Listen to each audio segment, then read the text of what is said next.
오늘은 마가복음 3장 31절부터 35절에 있는 말씀까지, 마가복음 3장 31절부터 35절에 있는 말씀까지 보겠습니다. 그때 예수의 어머니와 동생들이 와서 밖에 서서 사람을 보내어 예수를 부르니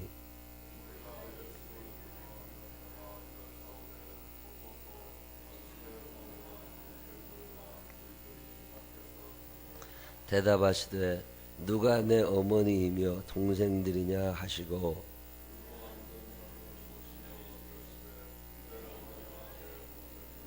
함께 읽으십니다. 누구든지 하나님의 뜻대로 행하는 자가 내 형제요 자매요 어머니이라. 아멘. 살아계신 하나님의 은총이 우리 모두와 함께 하시기를 주님의 이름으로 축원합니다.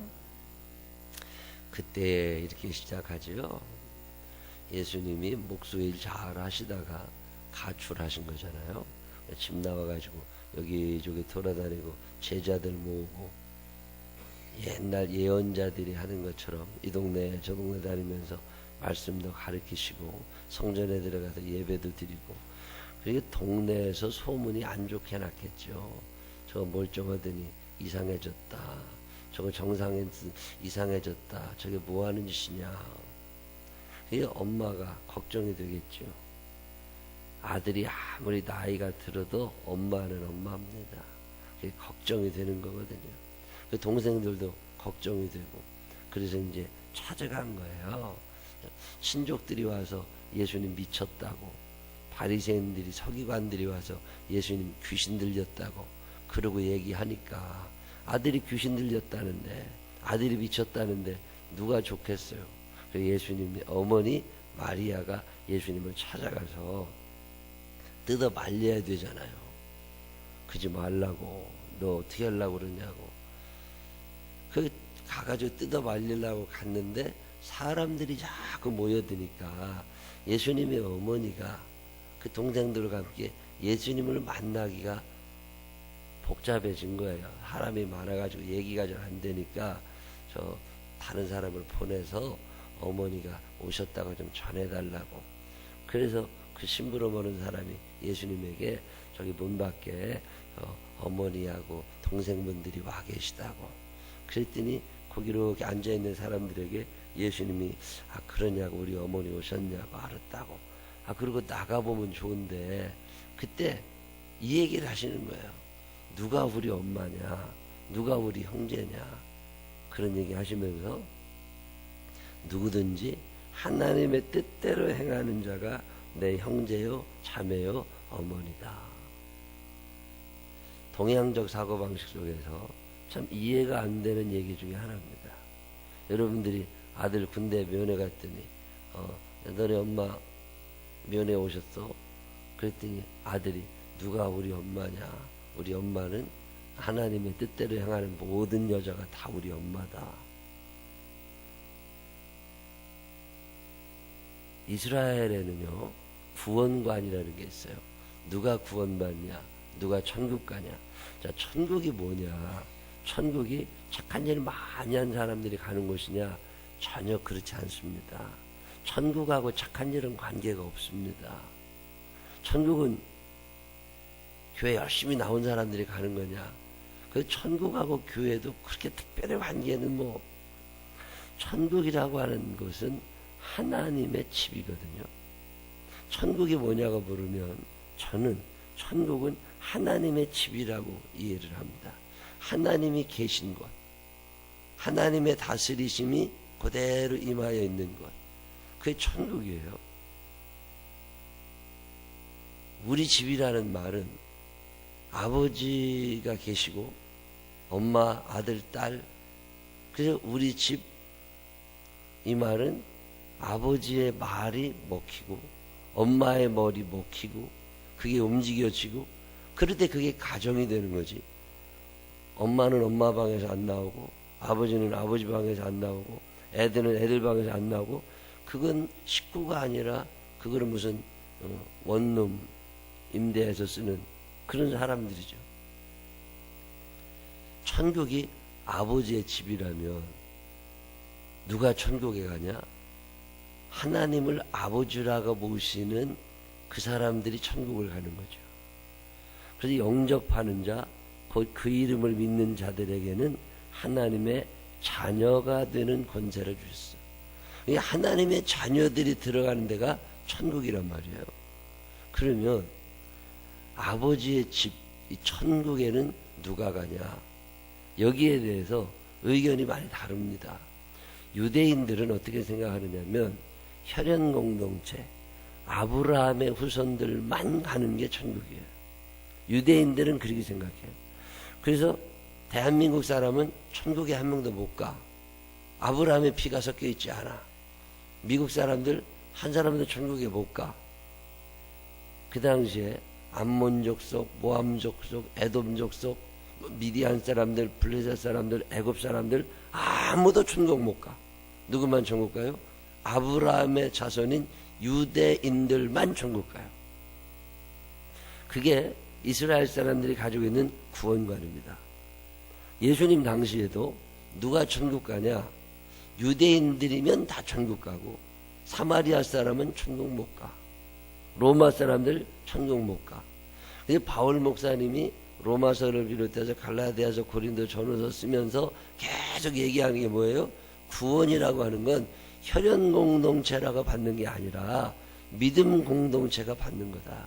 하나님의 아들 예수 그리스도, 예수님이 하나님의 아들이심을 믿는 사람들, 그분이 내 모든 죄의 문제를 해결해 주셨음을 믿는 사람들이 구원받는 거지, 아브라함의 자손이라고 해서 구원받는 게 아니다. 하나님이 아브라함의 자손이 필요하면 이 돌들로도 아브라함의 자손을 삼을 수 있다. 아브라함의 자손, 혈연 공동체 그거 아니다. 이거 얘기하신 거거든요.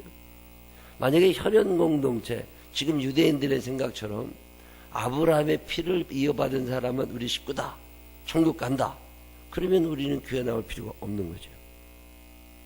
어차피 지옥 가야 되니까. 유대인들의 생각은 가족 중심이에요. 아버지가 누구냐, 이게 아주 굉장히 중요해요. 이런 사람들에게 누가 내 어머니냐, 누가 내 형제냐, 이 피가 중요한 게 아니라는 얘기 지금 하시는 거예요. 누구의 피를 물려받, 그게 뭔 상관이 있냐는 거죠. 아버지의 집에 들어가는데, 지금 천국에 들어가는데 누가 내 식구냐, 누가 천국 가냐?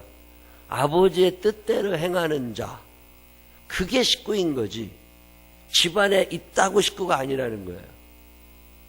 다시 표현하면 교회에 나와 있다고 식구가 아니라, 속회 예배를 드린다고 내 식구가 아니라 아버지의 뜻대로 행하고 있느냐, 그는 내 식구예요. 그건 책임져 주셔. 근데 교회는 나와 있지만 아버지의 뜻대로 살질 않아. 그건 식구가 아니라는 얘기예요. 자, 육신의 어머니가 교회 같이 나옵니다. 육신의 아버지가 교회 같이 나옵니다.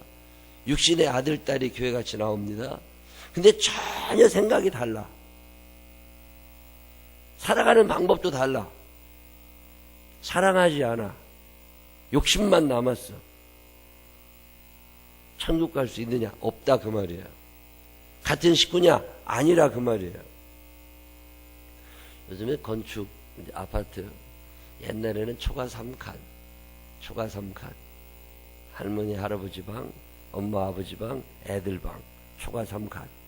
조금 커서 할머니 할아버지 돌아가시면 엄마 아버지, 그 다음에 또 아들, 또 딸 있으면 딸, 이렇게 초가 3칸. 근데 경제 상황이 이렇게 달라지고. 근데 언제부터인가요? 거실이 똑같은 방 3개지만 옛날 초가 3칸은 마루가 있었어요. 마당이 있었습니다. 밥 먹을 때 같이 모여서 조그마한 방에서 같이 먹었죠. 옛날 초가 3칸이라는 게 그런 거잖아요. 조금 큰 집에 가면 외양간도 있고 축사도 있고 뭐 그런 거고. 근데 이제 아파트 문화가 됐단 말이에요.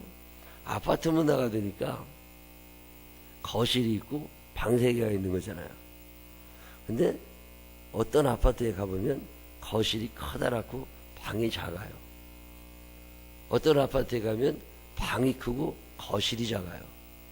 여러분은 어떤 데가 좋으세요? 방이 작고 거실이 큰 데가 좋으세요? 아니면 거실은 없어도 되니까 방이 컸으면 좋겠어요? 잘 생각해 보세요. 여러분 그게 취향입니다. 우리들은요, 저만 해도 방은 지고도 거실이 좀 컸으면 좋겠어. 주방도 좀 거기 있고 식탁도 좀 있고 텔레비도 거기다 갖다 놓고 그러고 살았으면 좋겠어요. 이런 생각하면 벌써 9세대입니다. 요즘에 20대들은요, 거실은 별로 중요하지 않아요. 내 방만 크면 돼. 그리고 가능하면 내 방에 화장실이 붙어 있으면 더 좋겠어. 왜? 화장실 가다가 엄마 마주치면 기분 나쁘거든. 화장실 가다가 아버지 보면 기분 나쁘거든. 집에 들어와서 방문 닫으면 내일 아침까지 나올 일이 없어. 그런데 요즘의 집들은요, 방이 크고 공동공간이 작아집니다. 단지 베란다만 커져. 쓸데없는 짐 거기다 놨다가 또 가져가야 되니까. 그래서 알파 공간, 플러스 공간이 아파트마다 뭔가 하나를 짐 넣을 수 있는 데를 자꾸 만들어 놓잖아요. 이제 아파트의 구조 자체가 달라져 갈 거다. 앞으로는 방색한 화장실 3개, 이런 아파트 거실은 거의 없이, 그게 아마 이제 그게 과도기가 될 거고 결국은 원룸이 늘어날 거다. 원룸이 늘어날 거다. 지금 우리 동네도 다 원룸이잖아요. 위례 신도시에 들어가도 원룸이 얼마나 많고, 파크 하비오 원룸이 사방으로 둘러싸여 있잖아요. 몇천 세대 됩니다. 4,500세대. 한화야 거기에도 한 2,000세대 되죠. 대우 1,몇백 세대 되죠. 이 동네는 원룸만 수천 세대입니다. 파인타운 다 합쳐봐야 5,700세대입니다. 개인주의 시대가 돼가는 거죠. 식구들 필요 없어요.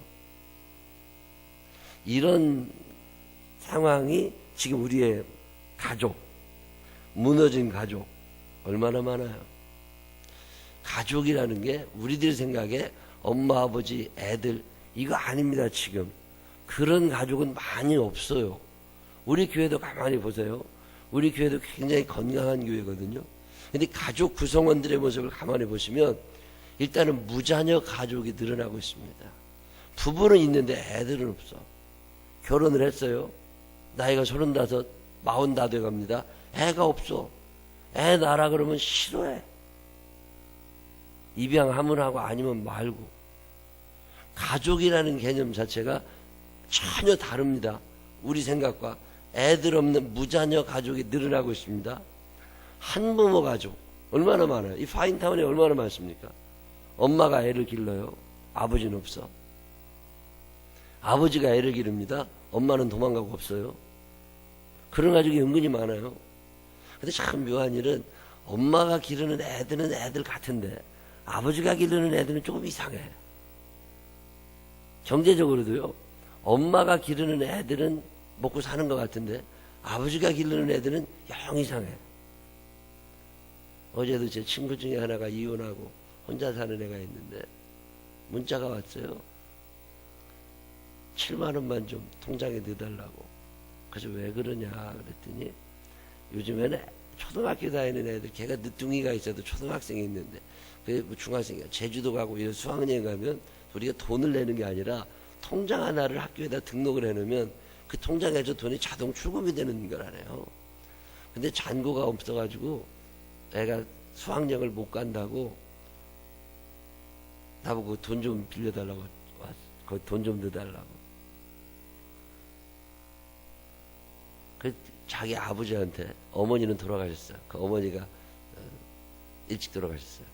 아버지한테 걔가 요새 어려워요. 그래서 이렇게 뭘 해도 망해가지고 돈 좀 보내달라고 전화를 했더니 아버지가 애들은 고아원에 그냥 보내고 너는 그냥 너 알아서 살아 돈 달라고 그러지 마. 인연 끊자. 그리고 연락이 왔대요. 그렇다고 아버지도 혼자 살고 아들도 혼자 살아. 그 아들은 애들 데리고 그게 가족이냐? 그래서 내 친구가 뭐라 그러냐면 종자는 안 변한대. 우리 아버지 옛날부터 그랬대. 아무런 기대할 수 있는 사람이 아니래 그 사람은. 그래서 제가 어제 얼마를 보내줬어요. 우리 교회도 방과 교실에 애들을 보내잖아요. 이 동네 계시는 분들 중에 어려우신 분들이 무료로 방과 교실 애들을 보내라고 그래서 보냅니다. 근데 참 재미나는 일은요, 엄마 혼자 사시는 분들은 어떻게든지 애가 모양이 나서 와요. 그리고 1년에 한 번이라도 다만 뭐 5만원 6만원이라도 원비를 내려고 애를 씁니다. 근데 아버지 혼자 기르는 애들은 전혀 안 그래요. 참 이상하죠. 한부모 가정이 점점 늘어요. 할머니가 아들 손자 기르는 집도 은근히 많습니다. 그래서 옛날 우리 머릿속에 엄마 아버지 아들 딸 이건 머릿속에서 지금 뽑아버려야 될 시대가 된 거예요. 재혼 가정 얼마나 늘어나요? 재혼이 애들이 서로 있는 상태의 재혼도 있고 한쪽은 초혼이고 한쪽은 재혼인 집도 있거든요. 그러면 애들은 살지만 내 애는 아니야. 그래서 옛날 제가 대학교 다닐 때 스팸맘이라고 그랬나 스탠맘이라고 그랬나, 부부가 같이 싸우면서 얘기하면서 네 애하고 내 애하고 우리 애를 때렸다. 난 이게 이해가 안 됐었어요. 네 애하고 내 애하고 우리 애를 때렸다. 근데 생각해보니까 엄마도 애 데리고 왔고 아버지도 애 데리고 왔고 둘 사이에서 애가 또 태어났어. 그게 애는 셋인데 피가 다 달라. 그래서 네 애가 네 애하고 내 애하고 우리 애를 때렸다는 말이 그게 대한민국에도 이제 있어지는 말입니다. 그래서 가족이라는 개념을 혈연 공동체로만 생각할 수 있느냐, 이게 지금 애매해진 게 된 거죠. 입양 가족은 또 얼마나 늘어납니까? 우리 교인들 중에도 어렸을 때 입양해서 애 데려왔는데 그 입양해서 데려오다 보니까 정성을 들여 켰는데 이게 도망가 버리는 애들이 많거든요. 기르긴 했어요. 20살 넘고 30살 결혼 다 시켰어. 근데 도망가 버린다고. 우리 엄마 아니라고. 아니 이런 싸가지 없는, 이게 보통 상처가 되는 게 아닙니다. 이 30년 그거 어렸을 때부터 깐난쟁이부터 우유먹여 켰는데 참, 제 친구들도 입양해서 기르는 애들이 있거든요. 일찍부터 알려줍니다. 너 입양해서 킨 거라고. 근데 그게 애가 엄마를 보는 눈이 다르다네요. 안 그러려고 애를 쓰는데 엄마가 그게 안 그렇대요. 나는 똑같이 하는 것 같은데 애는 벌써 그런 이렇게 딱 꽈가지고 생각을 한다는 거예요. 이게 참 어렵다. 입양가족 점점 늘어나죠. 노인, 독거노인 혼자 계시는 분들 얼마나 늘어나요? 그분들에게 가족이 무슨 의미가 있겠어요? 독신자들은 너무너무 늘어납니다. 어느 옛날에 미혼모들 결혼을 하지 않았습니다. 근데 아기는 생겼어요. 결혼을 하지 않고 애가 생기니까 애를 낳아서 버리는 엄마들이 대부분인데 얘를 버리지 않고 기르겠다는 엄마들이 있어요. 대개 10대 후반입니다. 고등학교 여자애들 아니면 20대 초반. 어떤 사람은 아버지가 누군지도 모르는 애도 있어. 근데 어쨌든 애를 기르겠다고 나와. 결혼 안내에 있습니다. 그러면 얘는 이걸 미혼모, 특별히 기르겠다는 여자애들 엔젤맘이라고 불러요. 그 엔젤맘이 의외로 많습니다. 아버지가 누군지는 몰라. 있어도 뭐 알아도 뭐 관계없어. 이미 포기했으니까. 그래서 애를 낳아서 길러요. 이거 가족이냐 말이지. 다문화 가정도 있습니다. 우리나라에는 다문화가, 이 동네만 해도 아버지는 외국 사람, 엄마도 외국 사람, 두 사이에서 애가 태어났는데 지금 우리나라 사람들은 다 피부색이 비슷하고라고 옛날부터 그랬지만 미국만 가봐도 엄청 다릅니다. 피부색이. 흑인, 백인, 뭐 이 나라 사람, 저 나라 사람 골치 아프다고. 이거 애가 태어나가지고 한 3개국어는 기본으로 합니다. 엄마 나라 말 배우고 아버지 나라 말 배우고 사는 나라 말 배우고. 이런 시대에 가족이라는 게 뭐냐고 묻는 거예요. 오늘의 성경이. 여러분이 생각하는 가족이라는 게 뭐예요? 우리가 지켜내려고 하는 가족이라는 게 뭐냐 말이야. 개한테 유산을 상속하고 있습니다. 왜? 개가 가족이거든. 개가 가족이야. 예수님이 그래서 뭐라고 말씀하시냐면 그런 것들에게 유산 상속하지 말고 하나님의 뜻대로 행하는 사람이 네 식구라고 생각을 하고 살아라. 다문화 가정에 다양한 종류의 가족이 등장합니다. 옛날처럼 엄마, 아버지, 아들, 딸 이게 아니에요. 아들, 딸은 이미 너무 마음에서 멀어져 있어. 거리도 너무 떨어져 있어. 저만 해도요. 이제 앞으로 10년 후에 우리가 다 60이 넘어서 우리 아들이 한국에 살까? 글쎄. 우리 딸이 한국에 살까? 글쎄. 그럼 딸아들이 다 외국에 가서 산단 말입니다. 누가 가족이냐? 영종도에 붕괴를 갔더니 영종도에 하늘도시 인천 신공항 신도시 그 큰 위례 신도시 같은 게 2개가 있는데 거기에 연세 드신 분들이 은근히 많이 삽니다. 깨끗하게 생기셨는데 교회도 많이 오셔요. 그래서 누구냐고 물어봤더니 아들, 딸이 전부 다 외국에 가 있는 부모들이 부산에서, 대구에서, 광주에서 집을 다 정리하고 영종도에 와서 사신대. 1년에 2-3번 아들, 딸이 한국에 왔을 때 보기 위해서. 그리고 본인들이 1년에 1-2번 아들, 딸 집에 가려면 광주에서, 대구에서 올라오려면 힘들다고 영종도에 와서 사신대. 아, 그럴 수도 있겠다. 나도 영종도 가야 되는 거 아니야? 이런 생각이. 가족이 누구예요? 가족이. 오늘 예수님이 그 말씀 하시는 거예요. 너네들이 머릿속에 혈연 공동체 그거 잊어버리라 그 말이에요. 하나님의 뜻대로 살려고 하느냐. 그걸 가족이라고 머릿속에 넣고 일단 우리가 애들 기를 때 부모로서의 부양의 의무가 있습니다. 이거 잘 길러야 되죠. 근데 얘들만 우리 애라고 생각하지 말라는 거야. 어제 우리 청년의 하나가 아주 장문의 문자를 보내왔어요. 목사님 감사합니다.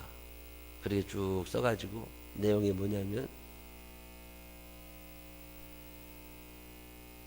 올 때마다 교회 올 때마다 따뜻하게 맞아주셔서 너무 감사합니다.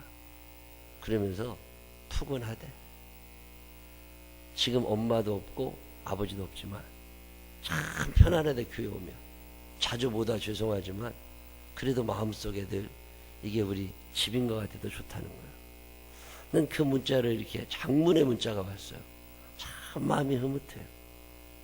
아, 얘가. 그래서 제가 그렇게 답을 적었습니다. 식구라는 게 뭐냐? 한 상에서 밥을 먹을 식구가 아니다.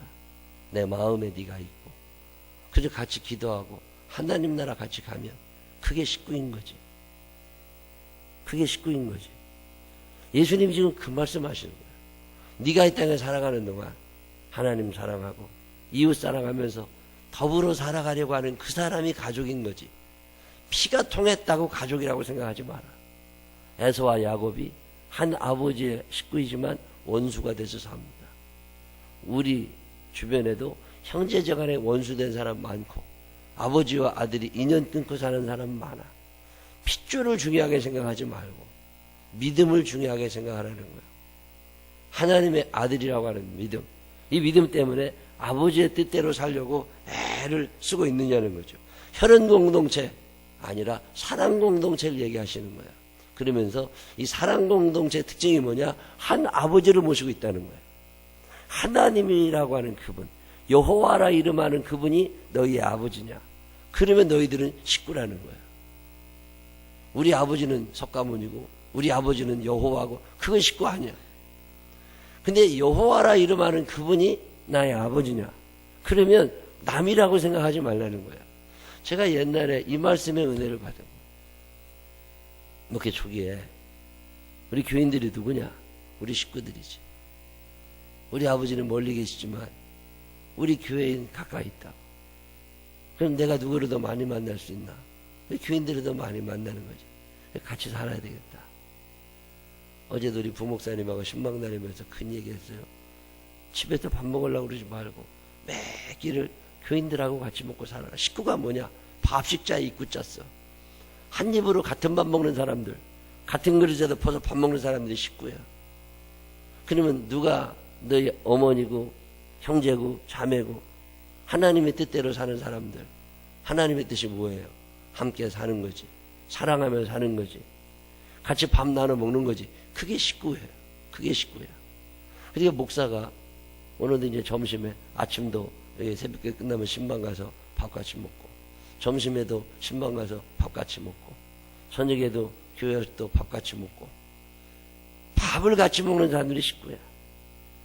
그리고 하나님의 뜻 안에서 서로 그 한 아버지의 말씀대로 살아가려고 하는 사람들, 아버지가 같으니까 그걸 성경은 가족이라고 얘기합니다.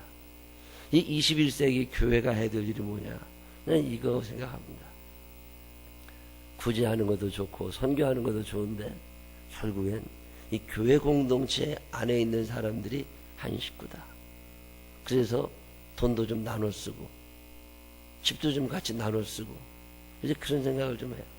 옷도 좀 나눠 입고 반찬도 좀 나눠 먹고 주일날 교회 오면서 냉장고에 있는 거 좀 꺼내 갖고 와서 잘 포장해 갖고 와서 혼자 살아있는 사람들, 혼자 있는 사람들, 연세 드신 분들, 반찬 해 먹기 귀찮은 사람들에게 반찬 나눠 먹으면 그게 식구라고. 옷을 좀 한두 벌 갖고 와가지고 옷도 좀 나눠주고 그게 식구인 거죠. 하나님의 뜻이 뭐냐? 하나님의 뜻대로 살아보려고 애를 써보는 거. 내게 어떤 문제가 생겼어요. 아, 이거 어떻게 해야 되지? 그때 교회 식구들 중에 누구 불러서 찾아가서 얘기도, 그게 가족이에요. 혈연 공동체 아니라는 거예요. 지금 유대인들이 얘기하고 있는 건 혈연 공동체입니다. 누가 구원받냐? 아브라함의 자손이래 구원받는다. 근데 예수님이 무슨 말씀하시는 거예요? 아브라함의 자손이라고 다 구원받는 게 아니라 누가 내 형제고 자매고 뭐 친이냐? 아버지가 같아야 돼. 하나님이라는 아버지가 같아. 그러면 우리가 같은 식구인 거예요. 그리고 아버지의 뜻대로 살려고 애를 써. 그게 식구라는 거예요. 여러분, 가족관이라는 게 뭐예요? 자, 제가 중국에 붕해를 가서 조선족들을 서로 만나면서 느꼈던 게 뭐냐면, 아, 이게 같은 편이 아니구나. 말은 같이 해요. 언어는 비슷하게 통합니다. 근데 가치관은 전혀 달라요. 저 흥령강성, 길림성 이런 데 있잖아요. 그런 데서 계시는 분들일수록 북한 사고를 더 많이 합니다. 사회주의 사고를. 예를 들면 학교에서 옆에 있는 애 연필, 좋은 샤프 같은 거 하나를 내가 훔쳤어요. 내가 볼 때는 훔친 거야. 근데 그 사람들은 훔쳤다고 생각 안 합니다. 어차피 배고픔일 텐데 뭐. 지거나 내거나 다. 소유 개념이 없어요. 뭘 이렇게 주잖아요? 고맙지 않습니다. 왜? 배급 탄 거니까. 국가에서 준 걸 테고. 전혀 개념이 없어요. 통일이 된다. 저는 통일이라는 게 이게 가능하지도 않은 얘기 지금 엉뚱한 놈들이 하고 있는 거지만 중국하고 한국이 통일될 수 있나? 일본하고 한국이 통일될 수 있나? 남한과 북한이 통일될 수 있나? 언어는 같을 수 있어요. 의미는 다릅니다. 똑같은 단어를 쓰는데 의미가 너무 달라져 있다고. 같이 그 나라는 북조선 뭐 인민주의 공화국이니까 그 나라는 그 나라고 이 나라는 이 나라인 거라고. 그냥 자유롭게 우리가 중국에 자유롭게 가듯이 북한에 자유롭게 가서 밥도 먹고 올 수 있고 그러면 되지. 이게 나라를 꼭 합치려고 그러는 이유는 뭔가? 생각이 너무 다른데. 그래서 바로 그런 생각이 들 때가 있어요. 혈연 공동체가 우리가 한 단군의 자손이 이미 아닌 거죠. 생각이 너무 차이가 나요. 언어가 차이가 나고 문화가 차이가 나고 정치 구조가 차이가 나고 통일이 되면 누가 대통령이 될 건데 골치 아픈 일이 생기죠. 가족이 뭐냐? 오늘 예수님은 그 얘기 하시는 거예요. 한 아버지를 모시고 있느냐? 내가 권사님하고 아버지가 같으냐? 하나님 아버지 같다고. 그럼 식구인 거지. 그냥 아버지만 같다고 되는 게 아니에요. 아버지는 같은데 싸가지 없는 놈, 후레들 놈의 자식들이 있어, 그거. 아버지 말도 안 되고 가출해가지고 엉뚱한 짓을, 그건 아니야. 아버지의 뜻대로 행하고 있느냐. 그러면 가족이라는 거예요. 그런 면에서 교회는 한 가족이어야 된다. 우리 살아가는 날 동안에 멀리 있는 혈연 공동체도 소중하지만 가까이 있는 신앙 공동체, 사랑 공동체를 소중히 생각해서 이 사랑의 공동체를 더 따뜻하게 만들어갈 수 있는 우리 모두가 되시기를 주님의 이름으로 축원합니다. 기도하십시다. 하나님 아버지, 다양한 형태의 가족이 있습니다. 누가 우리 가족인가? 오늘 주님은 우리들에게 한 아버지를 모시고 있느냐가 묻고 계십니다. 아버지의 뜻대로 살아가려고 하느냐를 묻고 계십니다. 그러면 내가 예수님의 가족이 되는데, 한 아버지를 모시고 있지 않으면, 하나님의 뜻대로 살지 않으면 나는 가족이 아니라고 말씀하고 계십니다. 이 말씀이 우리 마음에 있게 하여 주시어서 우리 주변에 있는 사람들, 교회 공동체 소중히 생각하게 하시고, 또 혈연 공동체 중에 아버지가 다른 사람들이 있다면 그도 하나님의 아들, 딸이 되게 하여 주시어서 더불어 함께 천국을 바라볼 수 있도록 인도하여 주옵소서. 넉넉하게 사랑을 나누며 살아가게 하여 주옵소서. 혈연 공동체보다 사랑 공동체를 만들어가게 하여 주시옵시고, 우리 혈연 공동체 안에서 또 사랑의 공동체가 실현될 수 있도록 우리 가족들을 구원하여 주시옵소서. 예수님 거룩하신 이름으로 기도드렸습니다. 아멘.